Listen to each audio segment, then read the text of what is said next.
What's going on, everyone? Let me tell you about something that absolutely exploded on SportsCenter today that has the entire Knicks community buzzing with a mixture of hope and concern about where this team is headed as we approach the holiday season. I'm talking about the kind of story that forces you to look at both the bright spots and the glaring weaknesses simultaneously. The type of narrative that has you feeling optimistic about individual performances while also worrying about systemic problems that could derail a championship run if they're not addressed immediately. So settle in, because what I'm about to share from today's ESPN broadcast isn't just about one potential roster addition or one statistical weakness. It's about a franchise trying to navigate the complexities of competing at the highest level while dealing with issues that contenders have historically struggled to overcome. Knicks fans, real quick, that like button is how we grow this community. Every like pushes this to another fan who bleeds orange and blue.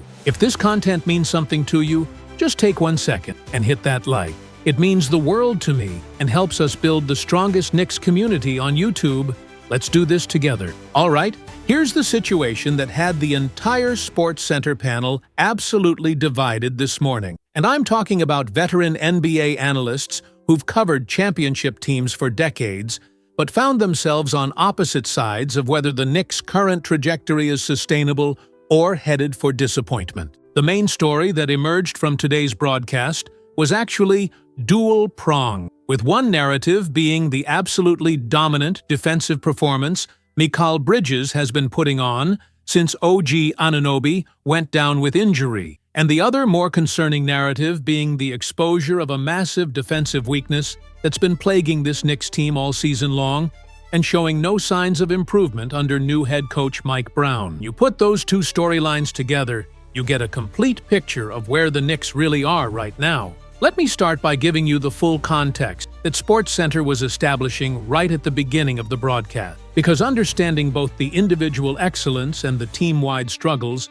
is absolutely essential for grasping why trade rumors involving someone like Mark Williams from the Phoenix Suns keep circulating. The Knicks are currently sitting as the 6th seed in the Eastern Conference, which is frankly unacceptable for a team with their talent level and championship aspiration. This was supposed to be the year they dominated the East, the year everything came together with their improved roster and coaching change, but instead, they're struggling with consistency and showing the exact same defensive vulnerabilities that plagued them last season under Tom Thibodeau. But here's what really got the SportsCenter analysts fired up about the current situation.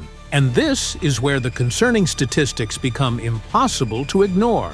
The Knicks rank 3rd in opponents' three-pointers made per game, which means they're 28th in the league, allowing the 3rd most threes per game of any team. The only teams worse than them are the Utah Jazz and New Orleans Pelicans, who are absolute dumpster fires, plus the Clippers and Grizzlies, who are dealing with their own massive organizational issue. That's the company the Knicks are keeping defensively when it comes to three-point defense, and it's absolutely alarming for a team with championship aspiration. The show dove deep into the specific numbers, and they're even worse when you look at opponent three-point percentage. The Knicks rank 5th in opponent three-point percentage, allowing teams to shoot over 38% from deep against them. The only teams worse are Charlotte, Brooklyn, San Antonio, and the Clippers.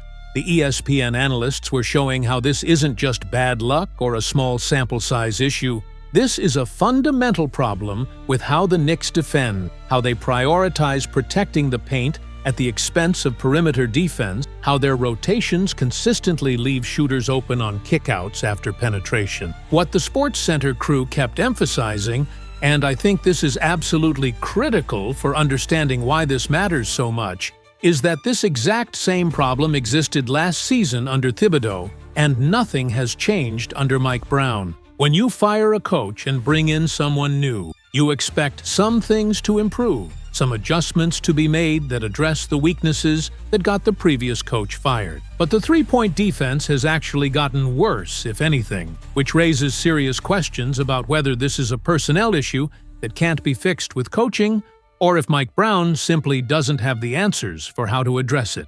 The panel spent extensive time discussing Ian Begley's reporting on this issue, and his analysis was absolutely damning. Begley essentially said this is a personnel problem, that based on all the evidence from last season and this season with mostly the same players, the Knicks are just limited by the makeup of their roster when it comes to defending the three-point line. They do a good job controlling the paint and keeping teams out of the restricted area, but getting out to shooters once their rotations break down has been brutal. The SportsCenter analysts were debating whether that's an acceptable trade-off, or if in today's NBA, where everyone shoots threes, you simply cannot give up that many open looks from beyond the arc and expect to win a championship. What I found particularly fascinating during today's SportsCenter discussion was when they started connecting this defensive weakness to Mike Brown's offensive philosophy. Brown's entire offensive system is built around what he calls spray threes, which is essentially drive and kick basketball,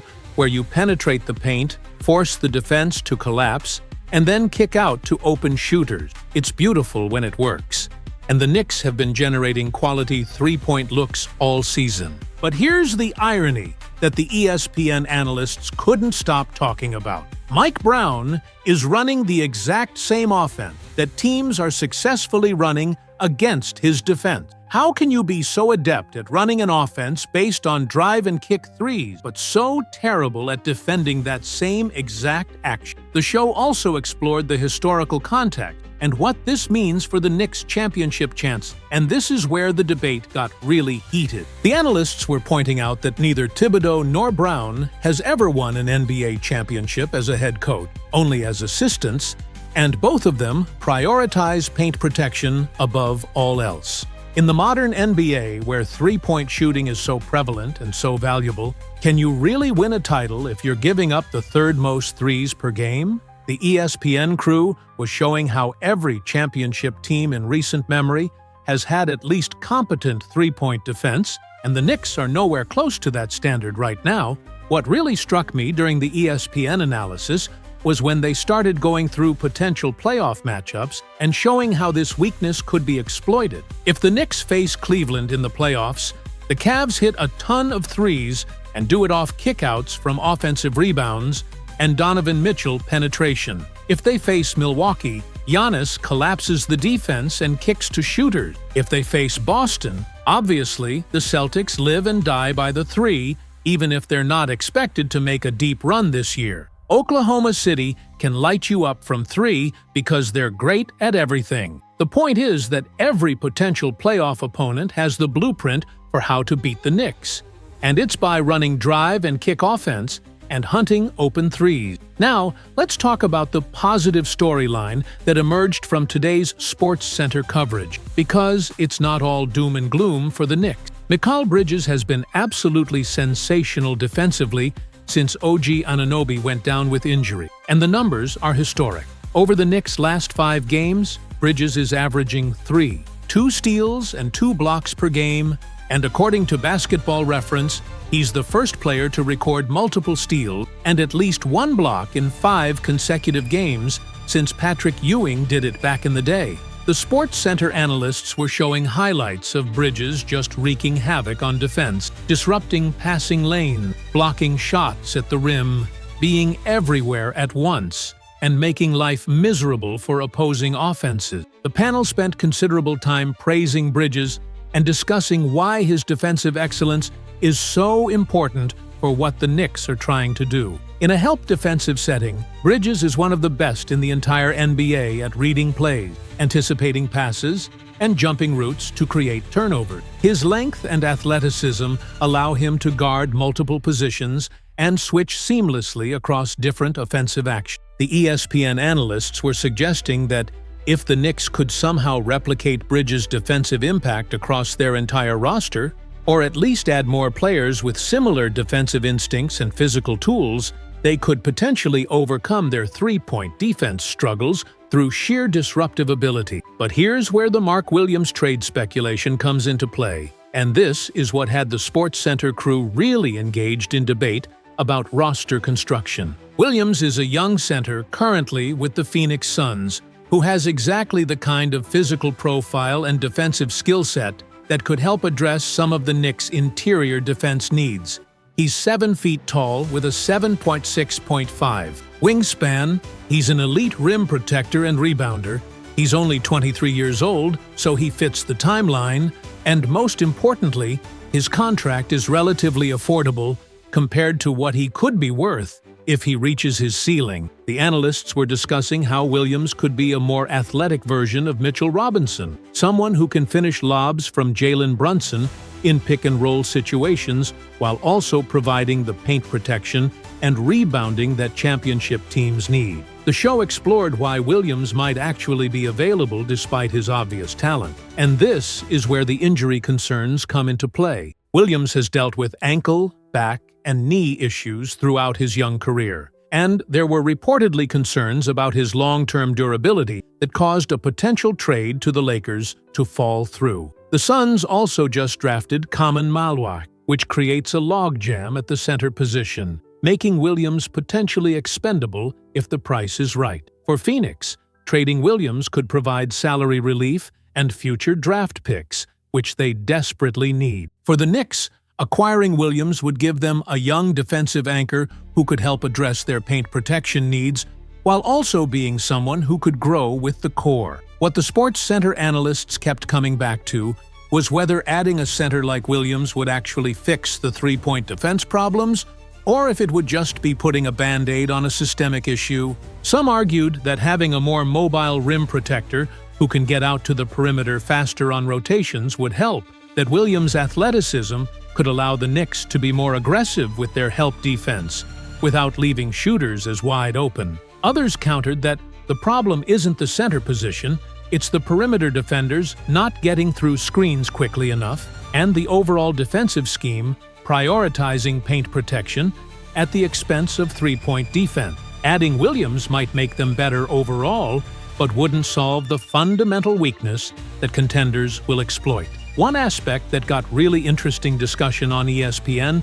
was the broader question of whether the Knicks should be buyers or sellers at the trade deadline given their current position. At 6th in the East, are they a team that should be adding pieces like Williams to try to make a run, or should they be more conservative and focus on internal development? The panel was divided, with some arguing that with Brunson playing at an all-NBA level and a talented roster around him, you have to go for it and address weaknesses aggressively. Others suggested that the road record and defensive issues are red flags that indicate this might not be their year, and they should be patient rather than giving up assets for marginal improvement. Listen, after watching the entire Sports Center segment today about the Knicks' defensive struggles and the potential Mark Williams trade possibilities, I'm absolutely convinced that this franchise is at a crossroads where they need to make some tough decisions about their identity and priorities. The three-point defense is a massive problem that won't just go away on its own,